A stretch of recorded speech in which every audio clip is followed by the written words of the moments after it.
नमस्कार। राजकीय संग्रहालय मथुरा की ऑनलाइन साप्ताहिक श्रृंखला के कुषाण काल में आप सभी का स्वागत एवं हार्दिक अभिनंदन। साप्ताहिक श्रृंखला के कुषाणकालीन अध्याय में आज हम 10वीं प्रस्तुति के माध्यम से आपके समक्ष मथुरा शैली की विशालकाय बोधिसत्व प्रतिमा को प्रदर्शित करने जा रहे हैं। बोधिसत्व संज्ञा तथागत बुद्ध के महाभिनिष्क्रमण के बाद की, किंतु संबोधि अर्थात बुद्धत्व प्राप्त होने से पूर्व की अवस्था को प्रकट करती है। बोधिसत्व का अर्थ है वह व्यक्ति या सत्व जो संबोधि प्राप्त करने का अधिकारी हो। ऐसा महापुरुष बुद्धत्व प्राप्त करने के मार्ग में स्थित माना जाता था। स्वयं तथागत बुद्ध भी 35 वर्ष की आयु तक बोधिसत्व स्वरूप में थे। जब बोध गया में उन्हें संबोधि प्राप्त हुई तब वह बुद्ध कहलाए। मथुरा संग्रहालय की आज प्रदर्शित विशालकाय बोधिसत्व प्रतिमा बनावट एवं स्वरूप में भिक्षु बल द्वारा प्रतिष्ठापित सारनाथ एवं श्रावस्ती की बोधिसत्व प्रतिमाओं से काफ़ी हद तक मिलती जुलती है। सारनाथ की विशालकाय बोधिसत्व प्रतिमा वर्तमान में पुरातत्व संग्रहालय सारनाथ में तथा श्रावस्ती की विशालकाय बोधिसत्व प्रतिमा भारतीय संग्रहालय कोलकाता में संरक्षित है। आइए अब हम मथुरा की विशालकाय बोधिसत्व प्रतिमा से रूबरू होते हैं।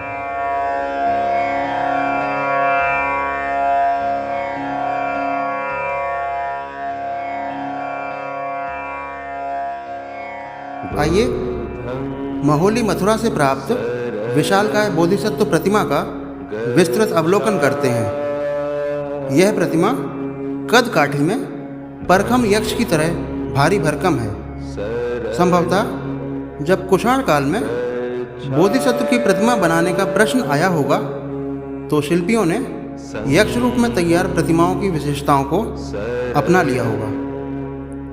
सर्वप्रथम बोधिसत्व की इस विशालकाय प्रतिमा के मुख पर ध्यान देते हैं। प्रतिमा में कान एवं नाक के कुछ हिस्से खंडित हैं। कानों में भारी कुंडल देखे जा सकते हैं। नासाग्र दृष्टि के कारण नेत्र अर्ध खुले हुए हैं। चेहरे पर दिव्य स्मित भाव के साथ हल्की मधुर मुस्कान है। सिर भिक्षु की तरह मुंडित है, जिसके ऊपर कपर्द अर्थात उष्णीष था, जो वर्तमान में पूर्णतः खंडित है। अब सिर के पीछे ध्यान देते हैं। यहाँ पर प्रभामंडल के अवशेष हिस्से को देखा जा सकता है। प्रभामंडल के इस अवशेष हिस्से से अनुमान लगाया जा सकता है कि सिर के पृष्ठभाग में एक विशाल गोल प्रभामंडल था, जिसके किनारे पर हस्तिनख जैसे कटाव बने थे। सिर के पृष्ठभाग में तेजो चक्र अर्थात प्रभामंडल कुषाणकालीन मथुरा शैली में आरंभ से ही बोधिसत्व प्रतिमा का एक प्रमुख लक्षण स्वीकार किया गया है। मुट्ठी बंधा हुआ बायां हाथ कमर पर है, जिस पर वस्त्र का लिपटा छोर लटक रहा है। दायां हाथ पूर्णतः खंडित है, जो कि संभवतः अभय मुद्रा में था। बायां हाथ ऊर्ध्वकाय संघाटी अर्थात एकांशिक संघाटी से आच्छादित है।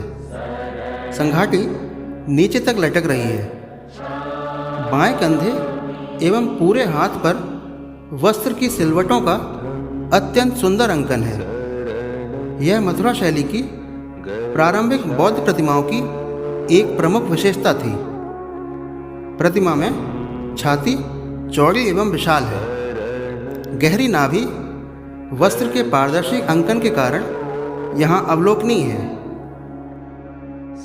अब कमर एवं निचले हिस्से पर ध्यान देते हैं। नीचे पैरों तक अंतर्वासक अर्थात अधोवस्त्र का अंकन भी उल्लेखनीय है, जिसके ऊपरी हिस्से में कमर पर 2 लपेटों वाला यहाँ काय बंधन देखा जा सकता है।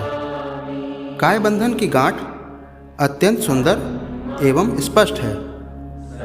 नीचे बाएं पैर के समीप अशोक वृक्ष का अंकन विशेष रूप से यहाँ द्रष्टव्य है। साथ ही यहाँ नीचे दोनों पैरों के मध्य कमल पुष्प का एक गुच्छ उत्कीर्ण किया गया है, जो कि कदाचित सांची की कलाकृतियों की देन है।